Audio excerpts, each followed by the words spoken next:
Governor, right. Talk to me about your conversation yesterday with President Tinubu. You got a call. I got a call. What was it like? It's clear that the people in power are jittery and they can be defeated. We are in opposition here because we confidently believe that they can be defeated. That's why we're here. Let me challenge. Is your support for him simply personal and political? My support is just based on he's a Yoruba man and he's from the Southwest. I beg you. You ain't going to get power in Nigeria. If you want to mobilize the Nigerian people, you must go beyond visiting those who destroy Nigeria. We've done a coalition where we put 30 political parties before together in 2019 and we lost. It's not about how many parties you put together, but it's about the kind of candidate you present to the people. Hello guys, welcome back to Chikafe. Did Governor Adeleke just betray the people who voted him into power the second time? Because what is coming out from his mouth, it is beyond my imagination. That a sitting governor of a state will come so low and said that he is going to support Tinubu, who oppressed him, who was intimidating him because he is a Yoruba man. That is what Governor Adeleke has just said. So we're going to look into that interview. But before we do that, we have to look at how everything started. So everything started with this press conference he did when he was declared winner. And in that press conference, he reiterated that he's going to support Tinubu. And when he made that statement, there was a lot of backlash from Nigerians. So if you haven't watched that interview, I want us to, that press conference, I just want us to watch it. Then we'll come back and then talk about the interview where he made that statement. But before we do that, guys, please, if you are new to my channel, please hit that subscribe button, click on the bell icon so that whenever I drop any latest updates, you will be notified. Thank you very much. And growth under my renewed 5-point agenda. At this point, I must deeply appreciate Mr. President, His Excellency, Senator Bola Ahmed Tinubu, for his strong support for a free and fair election. Mr. President is a son of Osun State, and I hereby reaffirmed my earlier endorsement of him for a second term in the 2027 presidential election.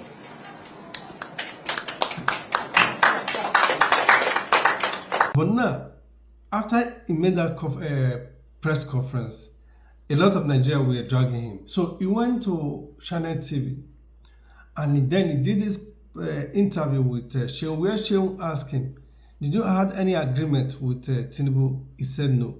But why are you supporting Tinubu?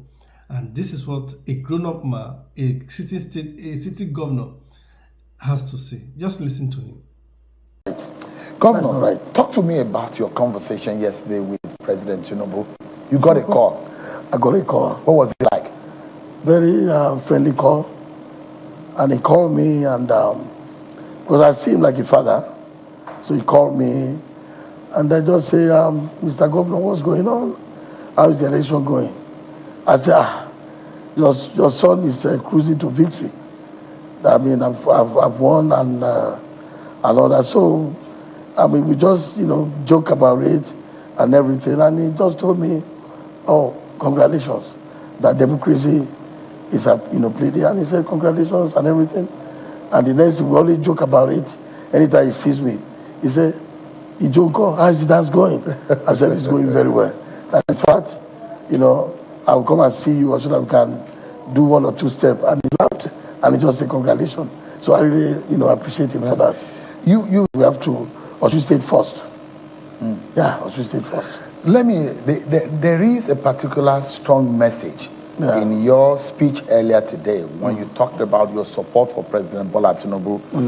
Is your support for him simply personal and political, or was there an understanding connected in any way to these governorship contests?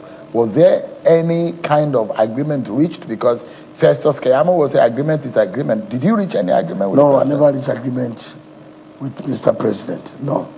So your support is just my support is just based on he's a Yoruba man, and he's from the Southwest, and I believe that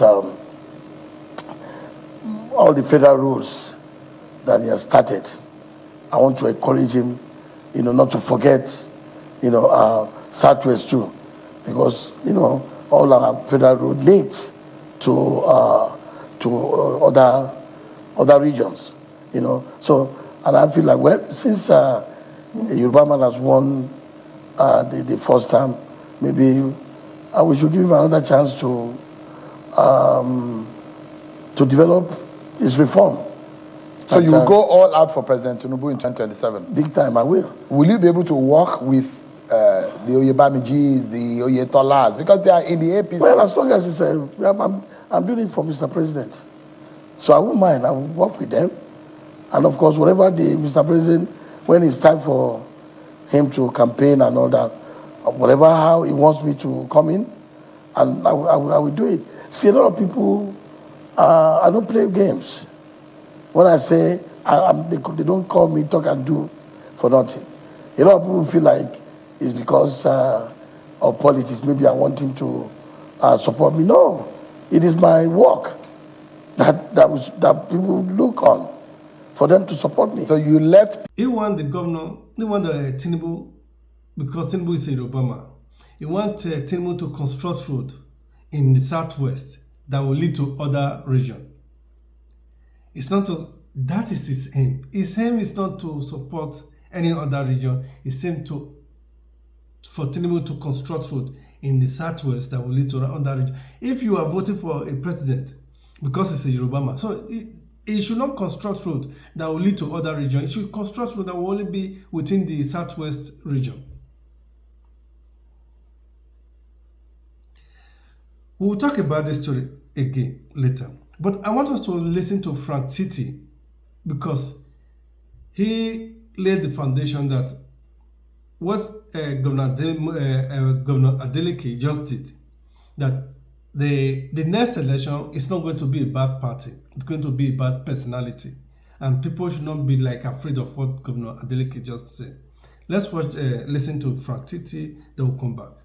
So it has been an election that I can refer to as a redefinition of two important things. The redefinition of party politics. We've seen that the political parties can be irrelevant when it comes to a charismatic and happy-go-lucky individual like Governor Adeleke. We've also seen that the insurmountable, nearly almost insurmountable problem of vote buying, as we've seen Vimbai rendering that traditional expression there, aptly interpreted by Dr. Steve, showing that shows that look, voters are now becoming wise, so they collect money and they vote their mind. So the redefinition of the fact that an individual can actually override and towards so much to the point that political parties' influence now becomes irrelevant is something we must seriously consider in terms of having independent candidacy in the subsequent elections. We're talking about Governor Adeleke, who took a fringe party, a party that was nearly irrelevant in national politics, and transformed it into a major force in an election and that delivered. Well, I want us to listen to Frank Titi, because I know most of people will be demoralized because of what just happened. They just supported somebody who was oppressed by a Yoruba man. The Nigerians from all walks of life, from all parts of the region, rally around and support Governor Adeleke. Nobody look at it and say, oh, is Governor Adeleke a Yoruba man or not? Everybody from all parts of the country supported him. But this same man turned around and now start playing a tribal politics. So people should not be demoralized, and that's the reason I want us to listen to Chief Amen, and let's listen to what he has to say. It's clear that the people in power are jittery and they can be defeated. We are in opposition here because we confidently believe that they can be defeated. That's why we're here. And I'm telling you, the only thing that is wrong with the opposition is not about, we've done a coalition where we put 30 political parties before together in 2019 and we lost. It's not about how many parties you put together, but it's about the kind of candidate you present to the people. It must be appealing enough to them to be willing to go to the ballot box and vote. It must be attractive enough to them to be willing to sustain injury like the lady in Lagos and still go back to polling unit. That is the kind of things that the opposition need, because the opposition does not have any other power. They don't control the state apparatus of authority. They don't control INEC, they don't control police, and they don't control any other thing. What they need is the people. It's the people that determines what happens on election day. And if you tell me that the people are not useless, and they are not useful, and they are not a determining factor, you ask yourself question: why do they load money in trucks to buy votes? So these are critical things that the people, and the only thing that have made election rigging easier in my 20-something years of practicing multi-party democracy and being in the opposition is the fact that people don't participate. When there's mass participation, we have about something million register on our voters register today. Imagine if 30 million comes out to vote, or 40 million. It will overwhelm the system. The system has no capacity. Today, look at what terrorists are doing. Nigerian security architecture have no capacity to subdue the people in 179,000 polling units. So it is the people that the opposition have. But how can the people be encouraged enough to say they are willing to give their vote? It will be predicated on the kind of candidate that is put forward to the citizens, on what they will make them so encouraged that they needed to save this country from a sliding, from the downward spiral that is going. So it is about the people and the opposition. And you must have in that process a proper, defined strategy to be able to also deploy your resources on election day, since you are not going to be stealing for public offers. And I tell you that this government, nothing fears them more. What is happening in all the opposition party, you think it's just happening for nothing? I am telling you, this is the first time I'm seeing that the Supreme Court judgment can be overturned by a state high court. INEC come into existence under section 133 of the Constitution. That means INEC is a federal executive body. No state court can issue an order against INEC and it will stand. No. The current INEC chairman appointment comes in line with section 155 of section 1C. So everything is a federal body. But today you have state courts issuing orders to stop the function, to overrule the federal high court, to overrule the Supreme Court. So, and you have a commission that is so deep now in their politics that also will not make you breathe well. But if the people wake up, I am telling you that day and night, these people are not sleeping. That is not also enough. I want us to also listen to Femi Falana. Unless you can also hear what is about how Nigerians can win the next election. It is not going to be about politics. It's going to be about an individual who the people are representing, or who the people are presenting to be their leader. And that is the politics that is going on henceforth. It's not going to be a bad party. But before then, let's listen to Femi Falana. Let me challenge the leaders of the Labour Party. I beg you. You ain't going to get power in Nigeria by adopting the methods of the bourgeoisie. If you want to mobilize the Nigerian people, you must go beyond visiting those who destroy Nigeria. From today, your candidates must go to the offices of all the trade unions in Nigeria. The offices of women organizations, youth organizations, because the people you are competing with, please know this, have acquired, albeit illegally, unbelievable sums of money. And what do they want to do? They want to bribe voters because they have weaponized poverty. Therefore, you cannot operate on the same terrain.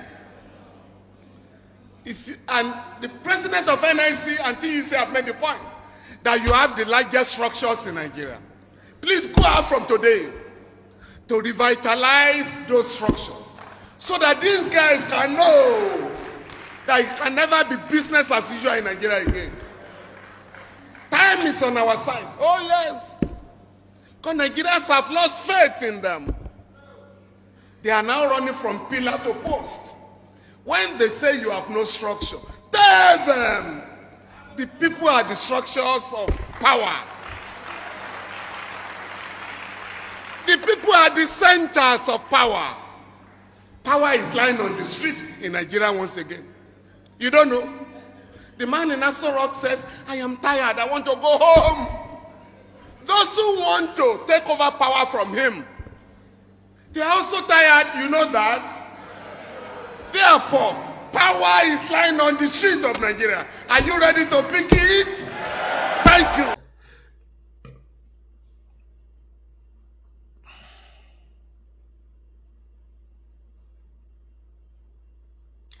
Now, what I found so very welcome with what Governor Adeleke did, or just said, is that this is the same man who was oppressed by a Yoruba man who is the president of Nigeria.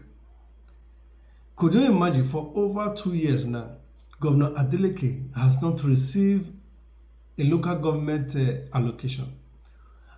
That local government allocation is being seized by the federal government, the government of Tinubu, and Tinubu is the Yoruba man. But who are fighting for Governor Adeleke? People who are both Yoruba and not Yoruba. Governor Adeleke is not saying, oh, I'm voting for Tinubu because Tinubu policy is lifting the people out of poverty. Tinubu policy is developing the economy. Tinubu policy is giving work to the youth. That is not his excuse why he's voting for Tinubu. His excuse, that was his first reason, is that Tinubu is a Yoruba person. So if a Yoruba man, if he do well, he not do well because he's a Yoruba man, every other part of the country should suffer that. A governor who everybody were fighting for came out and stabbed the people and betrayed the people who fought for him. Welcome to Nigeria. If you understand Nigeria, it means that you yourself, you don't go mad.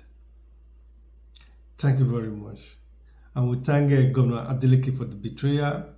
We'll see again. But before I go, guys, please, if you are new to my channel, please hit that subscribe button, click on the bell icon so that whenever I drop my latest update, you will be notified.